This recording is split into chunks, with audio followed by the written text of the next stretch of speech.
10 मार्च यानी कि आज है वर्ल्ड किडनी डे और हमारे शरीर में फिल्टर का काम करने वाले किडनी के प्रति लोगों को जागरूक करने के लिए ही 2006 में वर्ल्ड किडनी डे की शुरुआत हुई थी। तब से हर साल एक थीम के साथ वर्ल्ड किडनी डे दुनिया भर में मनाया जाने लगा और हर साल की तरह इस साल भी वर्ल्ड किडनी डे का जो थीम है वो है किडनी हेल्थ फॉर ऑल।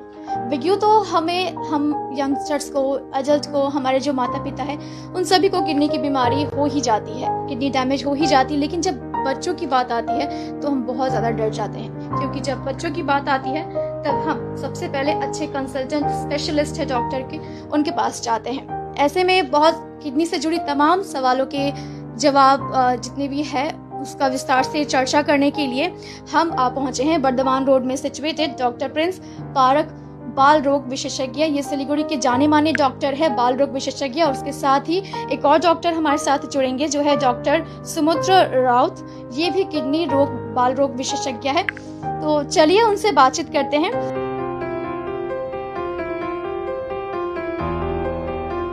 आज जो वर्ल्ड किडनी डे है और आज का जो थीम है किडनी हेल्थ फॉर ऑल, तो इसके बारे में हमारे दर्शकों को एक बार बताएं।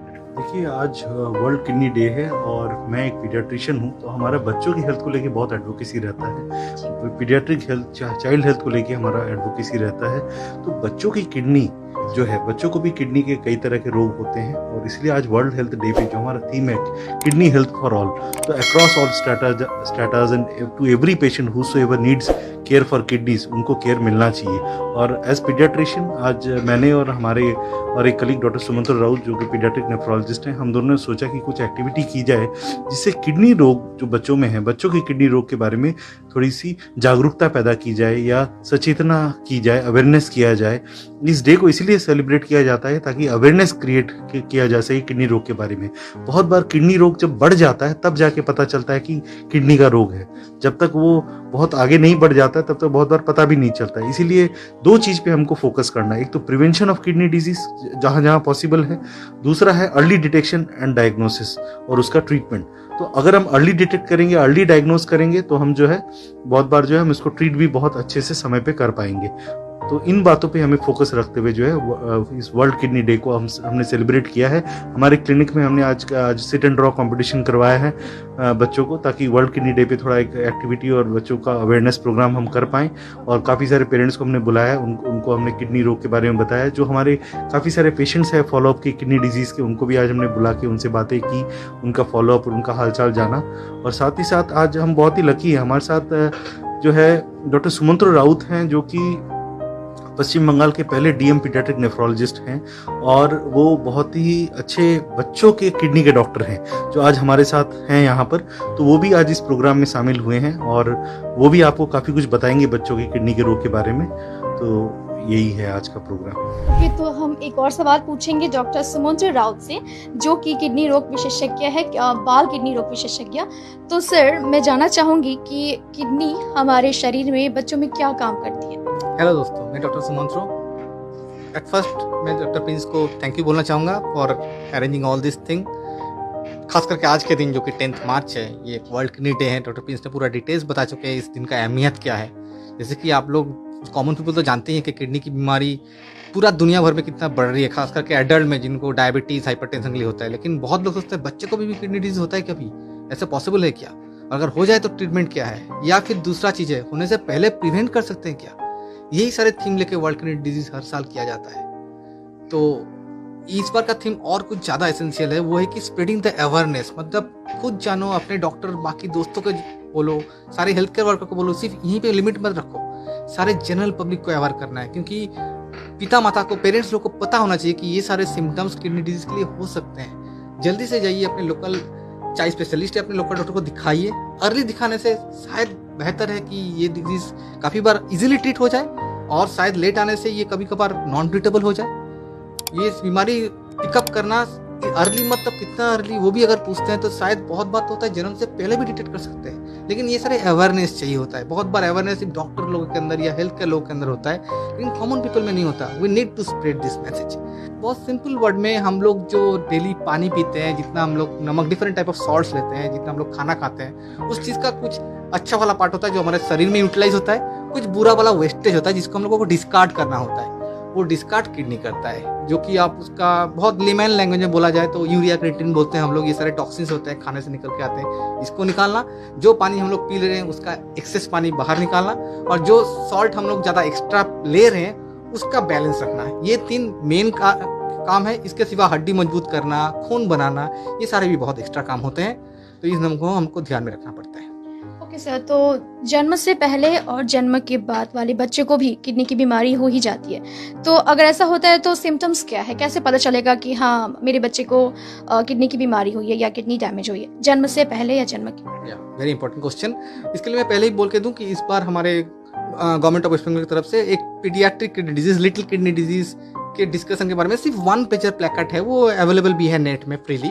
तो उसमें कैसे डायग्नोसिस करते हैं, डायग्नोस करने के बाद कैसे ट्रीट करते हैं, या फिर मैं जो बोलना चाह रहा हूँ कि प्रिवेंट कैसे कर सकते हैं, ये सारे 1 पेजर में दिया हुआ है। आपका बात सच है, जन्म के बाद क्यों, जन्म के पहले भी बहुत बार ये बीमारी शुरू हो जाता है ऑलरेडी, और इसका डायग्नोस करने का रास्ता भी है।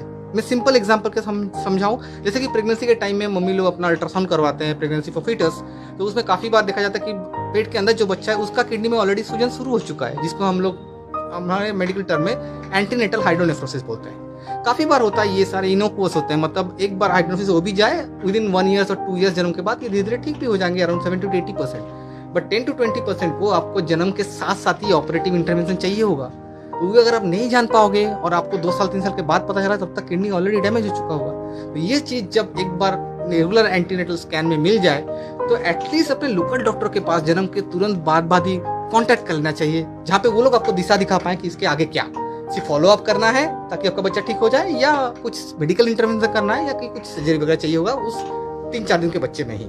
ये हो गया जन्म के पहले वाला। इसका सिवा जन्म से बहुत कुछ कंजेनिटल एब्नॉर्मलिटी होता है जिसको हम लोग अपने लैंग्वेज में कैकुड बोलते हैं। सपोज काफ़ी बार आप लोग सुने होंगे एक बच्चा सिंगल किडनी में पैदा हुआ है, 2 किडनी है नहीं उसका, लेकिन ज़्यादातर टाइम में इसमें डरने वाली बात नहीं है। साइंस तो यही बोलता है कि अगर सिंगल किडनी हो लेकिन वो किडनी नॉर्मल काम कर रहा हो, उल्टा नॉर्मल से थोड़ा ज़्यादा ही काम कर रहा हो, तो 70-80 साल तक एक नॉर्मल लाइफ एक्सपेक्टेंसी है। लेकिन आपको सालाना एक बार एटलीस्ट मिनिमम आपके डॉक्टर साहब को रेगुलर इंटरव्यू में दिखाना पड़ेगा, आपके लोकल हॉस्पिटल में हो, आपके नियर बाई हॉस्पिटल या क्लिनिक में हो, जहाँ भी दिखाना पड़ेगा आपको। सेकंड है, जन्म के बाद भी काफ़ी सारे डिजीज होते हैं, खास करके हम लोग लड़के बच्चे में से बॉय में हम लोग थोड़ा डरते हैं, जिसका यूरिन का स्ट्रीम बहुत जोर से नहीं है। पेरेंट्स लोग काफ़ी बार बोलते हैं सर स्ट्रीम तो अच्छा नहीं था, लेकिन ये कब बोलने के लिए आए, 2 साल की उम्र में बोलने के लिए आए कि सर जन्म से स्ट्रीम अच्छा नहीं है। This parents are already late. उनको तो पहले से ही पता होना चाहिए कि अगर स्ट्रीम पता नहीं है तो पहले जब रेगुलर वैक्सीनेशन के लिए तो जाते होंगे, अपने स्वास्थ्य केंद्र में जाते होंगे, अपने प्राइवेट डॉक्टर के पास जाते होंगे, तब क्यों नहीं बताए थे? तब तो हम लोग एक एटलीस्ट अल्ट्रासाउंड करके कुछ पता चलता कि पीयू भी है कि नहीं, वो ट्रीट कर सकते थे। This are something late. Parents को ये अवेयरनेस चाहिए, वो लोग भी तो डॉक्टर थोड़ी है, कैसे पता चलेगा, but they should be aware by this type of programmes.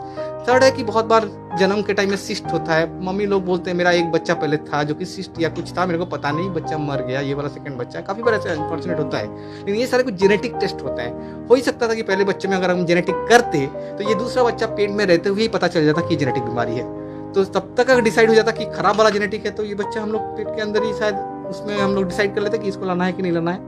तो ये वाला चीज़ काफ़ी आगे सॉर्ट आउट हो सकता है। उल्टा काफ़ी सारे जो कॉमन बीमारी है जो प्रिंस सर लोग देखते रहते हैं हमेशा, नेफ्रोटिक बोलिए या यूरिन में इन्फेक्शन बोलिए, ये सारे लोग एक बार इन्फेक्शन के लिए, ये थोड़ा रिलैप्सिंग बीमारी टाइप के होते हैं। नेफ्रोटिक एक ऐसा बीमारी है पीडियाट्रिक नेफ्रोलॉजी में जो कि एक बार में ठीक नहीं होता, बार बार घूम फिर के आते हैं, तो उनको रेगुलर फॉलोअप में रहना जरूरी होता है। रोज रोज घर में एक डायरी करना जरूरी होता है। काफ़ी बार पेशेंट लोग ये होते हैं डिस्टेंस के लिए हो कि जो भी कारण में हो, एक बार प्रिंस सर ने या कोई भी एक प्रेस्क्रिप्शन लिख दिए, हर बार फूलने के टाइम में उसी प्रेस्क्रिप्शन को ले रहे हैं अपने आप सेल्फ एडमिनिस्ट्रेड, ये वाला यूजुअली नहीं होना चाहिए। यूजुअली एक बार एटलीस्ट डॉक्टर से कंसल्ट करके ही ट्रीटमेंट दवाई रखना चाहिए। इवन इफ याद रखना चाहिए अगर बच्चा ठीक भी है तो एटलीस्ट 3 to 6 मंथ भी एक फॉलोअप होना जरूरी है इस सारी बीमारी में, क्योंकि ये सारी बीमारी 15, 16, 17 साल तक यूजुअली चलते रहते हैं। एक बार ठीक से ट्रीट किया जाए, मोर देन 80%, 100 में से शायद 80 बच्चे पूरा जिंदगी भर नॉर्मल रहेंगे विद नॉर्मल किडनी फंक्शन। तो जिसका इतना अच्छा एक आउटकम है उसका तो रेगुलर एक ट्रीटमेंट होना चाहिए।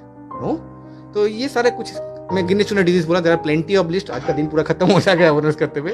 तो मोरलेस डॉक्टर प्रिंस और हम लोग मिलके भी किडनी के ये सारे बहुत सारी बीमारियाँ, एज एग्जाम्पल आप लोग शायद पिछले महीने सुने होंगे कि हमारे हॉस्पिटल में एक बच्चा जो न्यूरोलॉजी का डिजीज था, जिसको मीडिया में आया भी था उस टाइम में कि उसको एक इतना खराब डिजीज था। हमारा थैंक्स टू न्यूरोलॉजी टीम बहुत अर्ली डायग्नोस्ड हो गया कि क्या डिजीज था।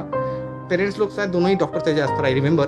तो उस टाइम में उस बच्चे को हम लोग IVIG बोल के जो ट्रीटमेंट किए थे वो IVIG में रेजिस्टेंस था, बच्चा कोमाटोस था, वेंटिलेटर में था काफ़ी हफ्ते, कोई और चारा नहीं था, तो प्लाज्मा एक्सचेंज बोल के एक थेरेपी होता है, उस थेरेपी को डॉक्टर प्रिंस की टीम ने इतने अच्छे से निभाया है, क्योंकि उसमें 10 प्लाज्मा करना छोटे बच्चे में उतना आसान काम नहीं है, ठीक है, we are doing it in plenty, but side effects do happen, but luckily fortunately with the whole team work वो बच्चे ने 10 प्लाज्मा एक्सचेंज टॉलरेट किए, बच्चे का आउटकम अच्छा आया और फाइनली डॉक्टर प्रिंस ने उसको होम छोड़ा है with some disability. I agree, वो पूरा नॉर्मल नहीं हुआ, लेकिन जो सारे डिसेबिलिटी है वी एक्सपेक्ट कि इन ड्यू कोर्स फिजियोथेरेपी से बाद वो बच्चे सारे ठीक हो जाएंगे। तो ये सारे facilities are there in place, people need to know and need to execute the thing, ये सब कुछ करना भी है।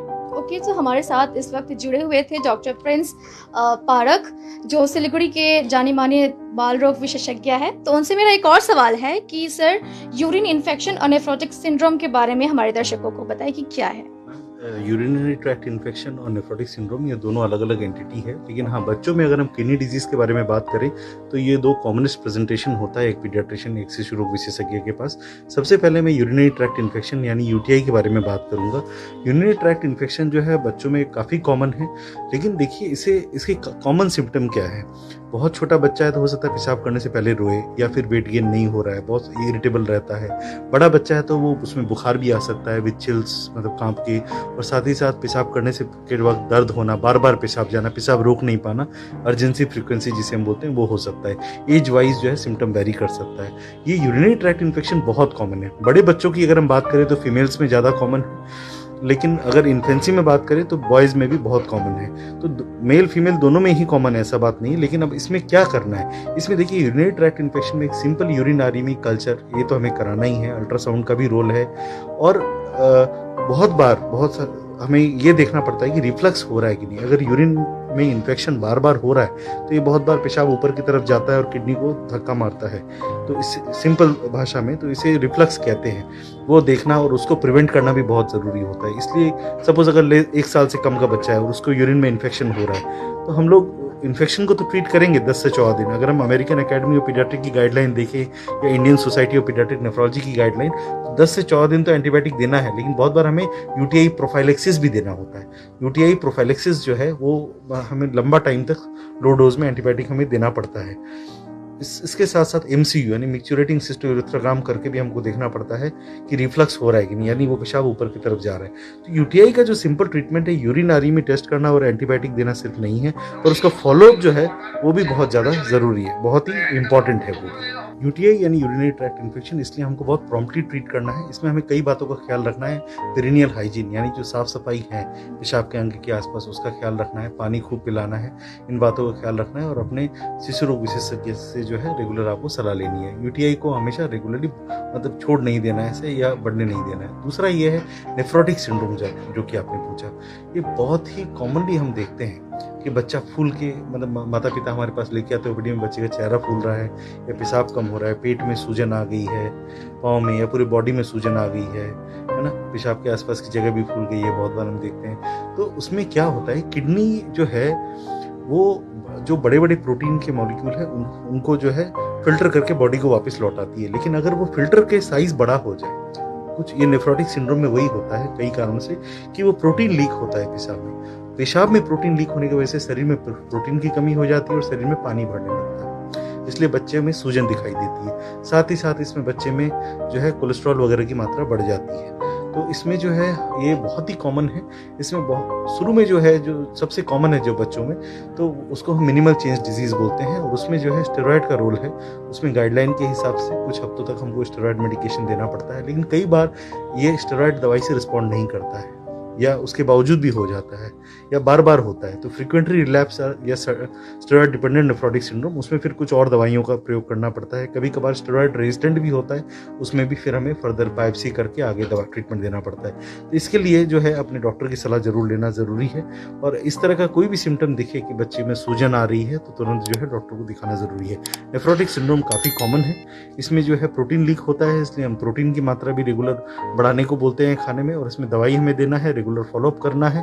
और ओवरऑल जो है इस डिजीज में काफ़ी हमें जो है मेटिकुलसली जो इसको है ट्रीट करना पड़ता है डॉक्टर की सलाह से। तो अब मेरा सवाल है डॉक्टर सुमंत्र राउत से।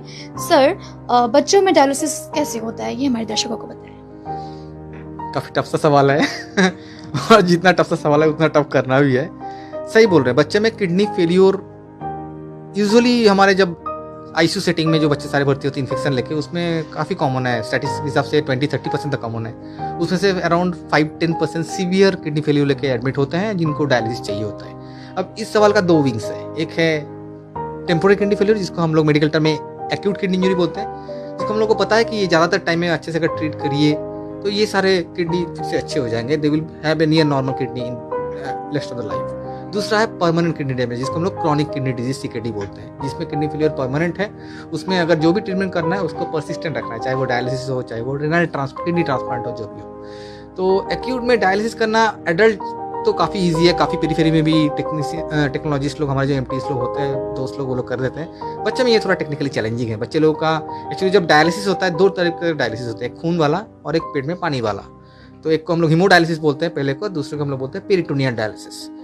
तो खून वाले डायलिसिस में एक नस में बड़ा वाला कैथेटर घुसाना होता है, थोड़ा मोटा सा, जो कि बच्चे का साइजेस छोटे होते हैं, उनके वेसल्स सारे छोटे होते हैं, तो it is little bit technically challenging. तो वो सारे सेंटर्स में अवेलेबल अभी तक नहीं है, कुछ सिलेक्टेड सेंटर में बंगाल में अवेलेबल है। उनके सारे डायलिसिस के लिए जो सामान वगैरह आते हैं, ट्यूब्स बोलते हैं, डायलिसर बोलते हैं, ये भी अलग अलग साइजेस के होते हैं, काफ़ी बार अवेलेबल होना मुश्किल होता है, लेकिन पॉसिबल है, it's possible in this region also.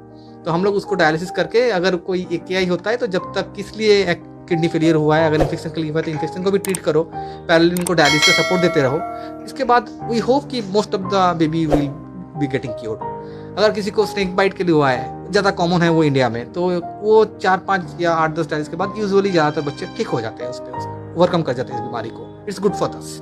लेकिन अगर किसी को क्रॉनिक किडनी डिजीज CKD है, उसमें से आइदर आपको कुछ ना कुछ डायलिसिस का सहारा देना ही पड़ेगा, चाहे वो खून वाला डायलिसिस, हीमोडायलिसिस, जो अभी तक इंडिया में ज़्यादातर होते हैं सेंटर बेस्ड होते हैं। एक सेंटर में आपको हफ्ते में 3 बार या 4 बार जाना होता है, 4-4 घंटे का डायलिसिस यूजुअली करना होता है, और ये लाइफ लॉन्ग थेरेपी है। उल्टा है एक पेट वाला डायलिसिस, हम लोग पेरिटोनियल डायलिसिस बोलते हैं। इसके लिए आपको सेंटर में जाना नहीं पड़ता, घर में ही पेरेंट्स लोग कर सकते हैं। पेरेंट्स लोगों को कुछ ट्रेनिंग वगैरह दिया जाता है, तो वो मम्मी लोग या पापा लोग खुद ब खुद मैनुअली कर सकते हैं, या फिर एक ऑटोमेटेड मशीन भी आता है जिसके सहारे ये डायलिसिस किया जाता है फॉर क्रॉनिक डिजीज।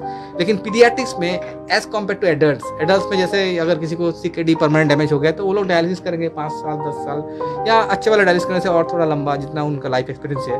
बच्चे को तो लाइफ एक्सपीरियंस काफ़ी ज़्यादा है ना, उनको एक क्वालिटी लाइफ भी देना है। सिर्फ एक जिंदा रख के उनको सोसाइटी के ऊपर बर्डन बना के कोई फायदा नहीं। We need to make them a good school going boy with a good normal lifestyle with a good growth also। एक बच्चा डायलिसिस में कुछ ग्रोथ नहीं हुआ, पतला रहा, नाटा रहा, उसका 18-19 साल के बाद उसका सेल्फ कॉन्फिडेंस कहाँ रहेगा? कहीं नहीं रहेगा। तो सिर्फ ट्रीटमेंट करने से ये नहीं होगा, इसका ये सोसाइटियल एक्सपेक्ट भी देखना है हम लोगों को। तो इसके लिए सबसे बेस्ट ट्रीटमेंट बच्चे में अभी तक किडनी ट्रांसप्लांट ही होता है, ये यूनिवर्सली एक्सेप्टेड है। लेकिन वो मैं जितना आसानी से बोल रहा हूँ, करना उतना आसान नहीं है, काफ़ी लॉजिस्टिक्स इशू आते हैं। Other than cost also, kidney अभी तक डोनेशन कहाँ से आएगा, कौन डोनर बनेगा, फैमिली मेम्बर्स में से कौन देंगे, ये सारे कुछ लॉजिस्टिक्स इशू रहते हैं। जितने सारे रिक्वायरमेंट्स वर्ल्ड वाइड है ज़्यादातर कंट्री में, उससे काफ़ी कम लोगों को एक्चुअली ट्रांसप्लांट मिलता है। बट हाँ, अगर मिलता है तो life becomes at least near normal. Dialysis centre में जाने का झकझक नहीं है, पेट में डायलिसिस करने का प्रॉब्लम नहीं है, दवाई कुछ खाना होता है, लेकिन काफ़ी सारे स्कूलिंग कॉलेज वगैरह काफ़ी सारे नॉर्मल रहता है। तो ये वाला एस्पेक्ट हम लोग को एक्सप्लोर करना चाहिए। इनफैक्ट आप लोग जानते भी होंगे कि एडल्ट्स में नॉर्थ बंगाल एरिया में भी पहला ट्रांसप्लांट ऑलरेडी हो चुका है, इट्स लकी। तो वी एक्सपेक्ट कि आगे जाके अगले 5 साल 10 साल में ये चीज़ और भी प्रोग्रेस करे। तब तक अगर डायलिसिस के जो आपका सवाल है वो वाला पीडियाट्रिक में चैलेंजिंग है, बट नॉन डूएबल नहीं है। We can do and we are doing it also in our this area also. Currently भी हमारे इस हफ्ते में भी नॉर्थ बंगाल में बच्चे का peritoneal dialysis for kidney infection already चल रहा है। तो these are all way outs, little bit challenging but doable. इसको हम लोग को जितना टाइम जाएगा, और भी जैसे मैं बोला, spread of awareness and spread of knowledge, हम लोग और भी जितना, एक तो पीडियाट्रिक नेफ्रोलॉजिस्ट तो पूरा स्टेट नहीं चलेगा, we need to create more such thing, we need to create our more colleagues, so that's why as a team we can progress. हमारी उस टीम के अंदर सारे स्टेटा के लोग रहेंगे, हम लोग पीडियाट्रिक नेफ्रोलॉजिस्ट रहेंगे, जनरल पीडियाट्रिशियन रहेंगे, हमारे स्टाफ नर्स रहेंगे, हमारे टेक्नोलॉजिस्ट दोस्त लोग रहेंगे, और पेरेंट्स लोग हम लोग को कोऑपरेट करेंगे। उसके सहारे सब कोई मिलकर हम लोग एक साथ आगे बढ़ सकते हैं। यही वाला वर्ल्ड किडनी डे का, पूरा वर्ल्ड का वही थीम होता है। ओके सर, तो आज वर्ल्ड किडनी डे है, तो आज के इस अवसर पर हमारे दर्शकों को आप क्या कहना चाहेंगे, मतलब कैसे वो अवेयर रहे इस बीमारी से? देखिए, मेरा मैसेज बहुत ही क्लियर है, बहुत ही वाइड एंड क्लियर मैसेज मैं देना चाहता हूँ। किडनी हेल्थ फॉर ऑल, सब जो चिकित्सा है वो सबका अधिकार है, कोई प्रिविलेज नहीं है। Health is a right, not a privilege. तो ट्रीटमेंट जो है उस पर सबका अधिकार है। कोई भी दिक्कत लगे अपने डॉक्टर की सलाह लें। जागरूकता के जो भी प्रोग्राम हो रहे हैं उन पे ध्यान दें, ताकि आपको पता चले, और आप अपने आप को कोई भी अगर प्रॉब्लम है तो पहले ही आप जो है जाके चिकित्सक की सलाह अस्पताल में या OPD में आप पहुंच सके। किडनी डिजीज़ के बारे में भी यही बोलूँगा, कोई भी डिजीज़ में अर्ली डायग्नोसिस होने से ट्रीटमेंट बहुत अच्छा हो जाता है, आउटकम्स बहुत अच्छा होता है। इसलिए अर्ली डायग्नोसिस पे, है ना, अर्ली इंटरवेंशन पे फोकस करना है और प्रिवेंशन पे हमको फोकस करना है। तो कोई भी प्रकार की अगर दिक्कत हो तो अपने शिशु रोग विशेषज्ञ से ज़रूर आप सलाह करें और जो है अपने बच्चों की किडनी को, अपनी किडनी को आप सुरक्षित रखें। Thank you.